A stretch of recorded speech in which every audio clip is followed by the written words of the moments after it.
if you look at this is the first row. You see the diagonal is pretty large. The first off diagonal is becoming quite steep, becoming smaller already. Second row is small. Third row off diagonal small. Fourth row is also small. So even by choosing a constant mean, it can effectively, if you run pure algorithm, you can already suppress like all the off diagonal elements. Like if you run 10 times, you get a matrix like this. But I want to run it more times. So what if I run it 20 times? So if I run it 20 times, this is my t. If you compare this t with the previous t, you'll see the off-diagonal element become even smaller now. And you see for the last several off-diagonal elements, it become almost 0. You see here, this number used to be 0.0082, but here it becomes pretty much completely 0. This number, if I go up one more, so this number used to be 0.009, but now it's almost 0. You see, you're introducing so many zeros into the matrix already. And at this point, you can pretty confident to say that this negative 6711 is an eigenvalue. This negative 3.2824 is probably another eigenvalue, and this guy's also an eigenvalue. If you go to the first element, this 8.09, it is probably a good approximation of the eigenvalue, but it's not so good yet because the off-diagonal element is still not 0. So of course you can run this even more times. If I run the short algorithm 30 times, and you see the convergence is a little bit slow. This number is still not 0. So let me do something 100 times. And now you see you pretty much transform this matrix T into a diagonal matrix. And in this case, all the eigenvalues are revealed as a diagonal element of the matrix T. So if I take them out, are those numbers. So this is like the powerful thing of a QR algorithm. And one good thing to know is that during the QR algorithm, the sequence you're generating, they are all similar to each other because it's a similarity transformation. So the eigenvalues you get here should be the same as the original eigenvalue path in the matrix T. So of course here, like, are they really the eigenvalues? For them, I don't have a good way to check yet because for a 5x5 matrix, if you form this characteristic polynomial, it's a fifth order polynomial, you can't really solve it by hand. So, but we can actually double check this against like the MATLAB's own code, like trying to find eigenvalues.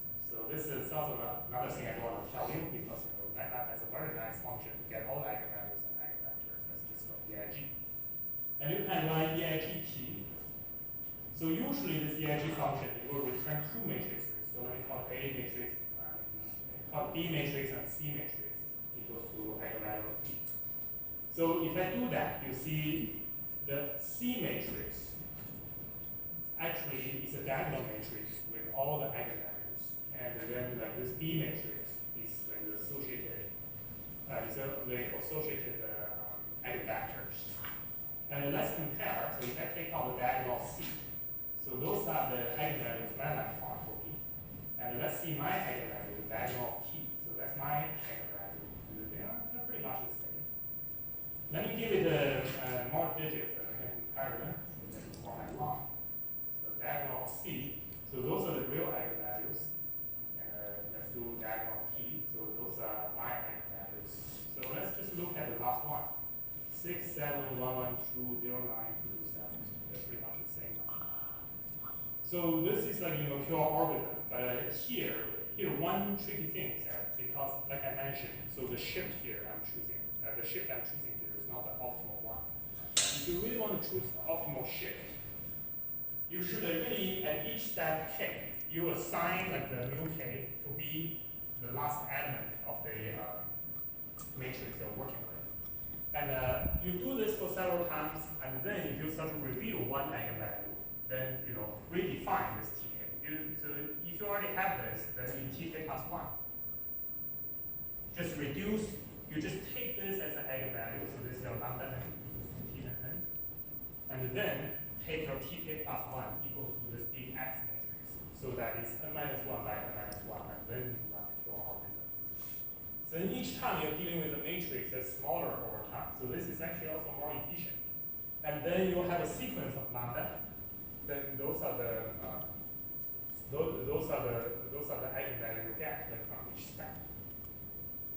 So for that, I don't. So this simple code doesn't do that. But if you're interested, feel free to write your own code that can do the optimal QR algorithm. So actually, I'm just curious. I never looked into like in MATLAB documentation, like how does MATLAB compute the eigenvalue? So research. That's how my computer.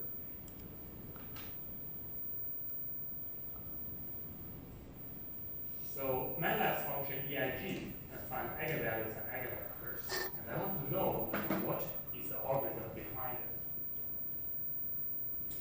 Examples, blah, blah. Well, I guess it doesn't say it like very easily. Well, then it doesn't say it very clearly. But anyway, so I'll figure out that you guys know. But this is a QR algorithm. And one thing, so our whole idea is that we want to get the eigenvalue of this matrix A. This is my original matrix. And I did all the similarity transformation to transform it into a tridiagonal matrix. And then eventually, from the tridiagonal matrix, I want to get the eigenvalue from the QR algorithm. So let's just to see like what are the eigenvalues of A. So if I do that and then take the diagonal. Wait a second, this looks a little bit different, right? So what is my and actually not that different, just the order is different. So for MATLAB, like if you use like MATLAB's eigenvalue function, so it will store like the eigenvalue from the smallest to the largest. But if you run the QR algorithm, it actually reveals eigenvalues not in a particular order.